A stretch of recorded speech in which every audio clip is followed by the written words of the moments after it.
Hi there, this is Craig Beck from StopDrinkingExpert.com. Welcome to today's video. Over the last couple of days, I've been asking people what's preventing them from taking action and actually quitting drinking. And there's been kind of a few common themes. So today I just want to talk about the fact that so many people are kind of just not quite ready. This is what I'm hearing a lot from people. Yeah, alcohol's making me miserable. It's damaging my life, it's damaging my finances, it's destroying my relationships, making me feel ill. I've been doing it for so long and I'm sick of it. I wake up full of guilt and regret, but still, I'm just not 100% sure I want to quit just yet. And I totally understand that because that's how I existed for probably 5 years. I'd say it took me a decade to stop drinking. And for the first 5 years of that, I was in total denial. How dare you even consider taking alcohol with me? How can I live without alcohol? It's the best thing in my life. This is what I genuinely thought. Everything I did involved alcohol.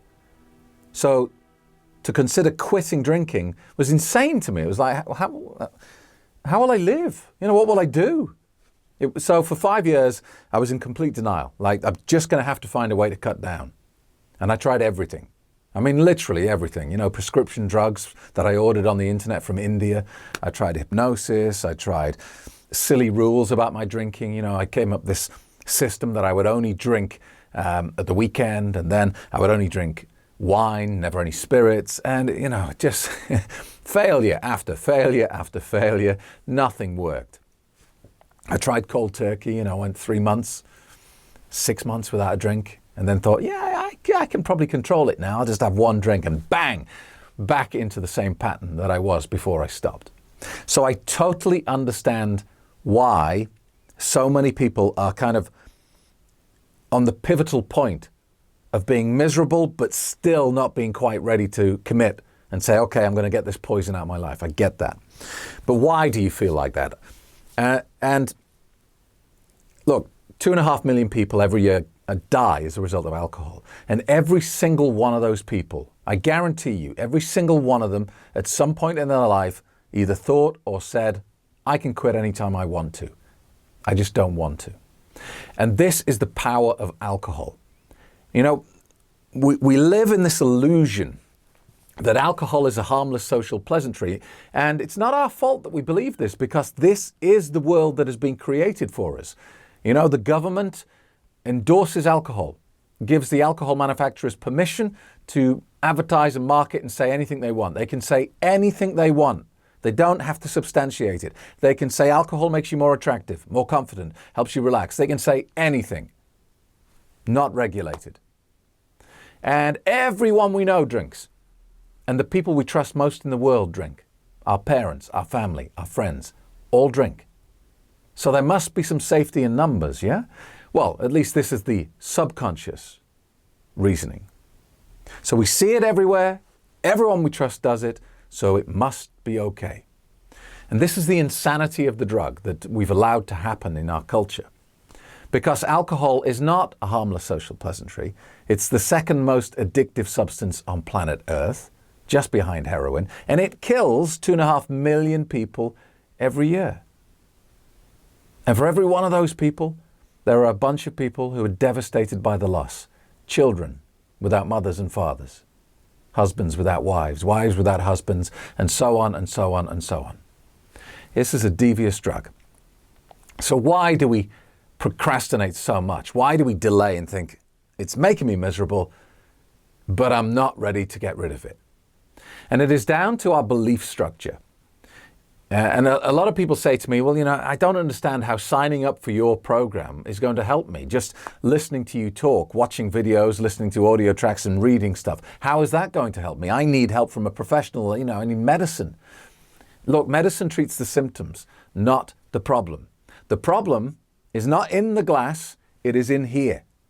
It is the fact that you believe things about alcohol. And when you believe, you are in an impossible situation because you cannot arm wrestle using your conscious mind or willpower. You cannot arm wrestle your beliefs out of existence because they are hardwired into your head. So if you believe that alcohol helps you relax, then if you try and stop drinking, you're going to suffer. because you are depriving yourself of something you know helps you relax. If you believe that alcohol gives you confidence, then you're going to find it very difficult to give up alcohol because you're depriving yourself of the tool that you know makes you more confident. So what I do is I talk people through every single excuse that they have for drinking and explain what's really going on. I'll give you a quick example. I had a lady email me yesterday who said, I want to stop drinking, but I'm just far too stressed at the moment. As soon as this stressful period of my life passes, then I'm going to get busy and quit drinking.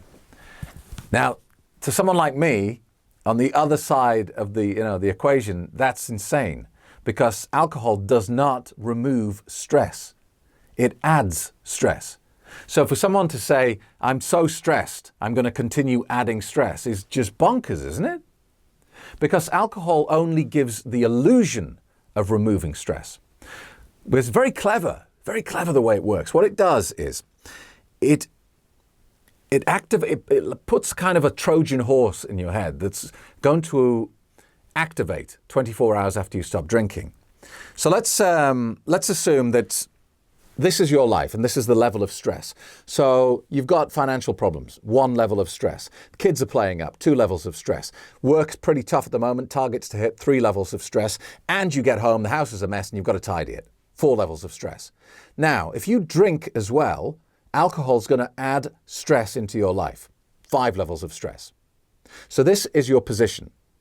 Now, when you get home from work the next day and you drink, 1 level of stress disappears. And you go, oh man, whoa, that alcohol really helped me de-stress. But the fact is, this one wouldn't have been here in the first place if you didn't drink. So you're removing nothing. You're removing what you put there in the first place. And that's it. But this is how it tricks you. So this is how very intelligent, very rational, logical people who probably have highly paid jobs, are parents to great children, can be fooled into thinking, my life's too stressful at the moment, so I can't stop drinking. There is never a perfect time to quit. If you're waiting for the perfect time to quit drinking, you're going to spend years, decades waiting. Because if you think about the year as it unfolds, let's start Christmas. Well, you can't stop drinking at Christmas, can you? That would be insane. New Year's Eve.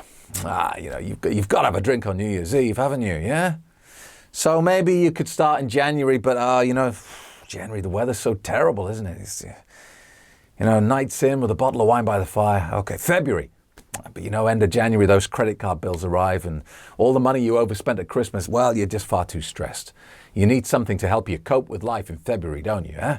March. Let's quit drinking in March. But the weather's starting to get nice and the sun's coming out and maybe we'll fire up the barbecue, maybe. We'll leave it a little bit. Summer. Well, you can't stop in the summer, can you? The kids are off school and you're going on vacation. How can you go on vacation without having a drink, huh? You see how it goes? And then throw in Thanksgiving, throw in your birthday, throw in your partner's birthday, throw in your kid's birthday, and you will never find a point in the year where it's perfect to quit drinking. You'll never find it. So the perfect time actually to quit drinking was 10 years ago, but that's gone. So the second best time is right now, not tomorrow, now. If you're watching this video and you have a bottle of wine in the fridge or in front of you, throw it away. Quit now.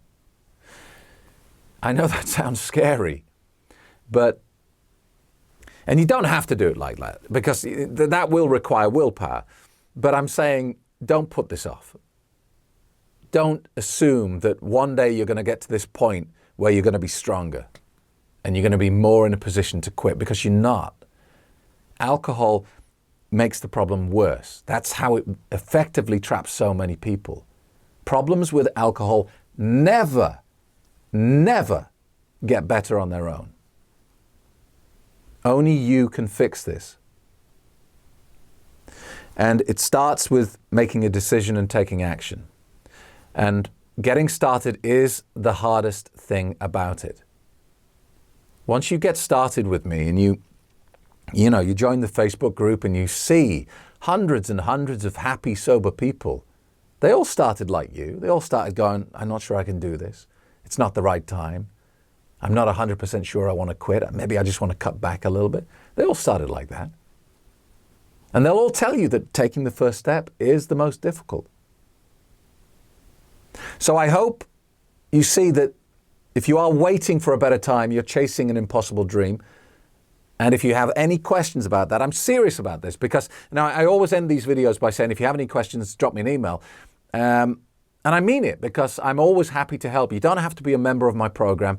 The advice is always free, and I'll always try and get back to you within 24 hours. So email me if you have questions. And if you want to take it further, my online program is ready and waiting for you. Just go to www.stopdrinkingexpert.com. Thanks for watching. See you soon.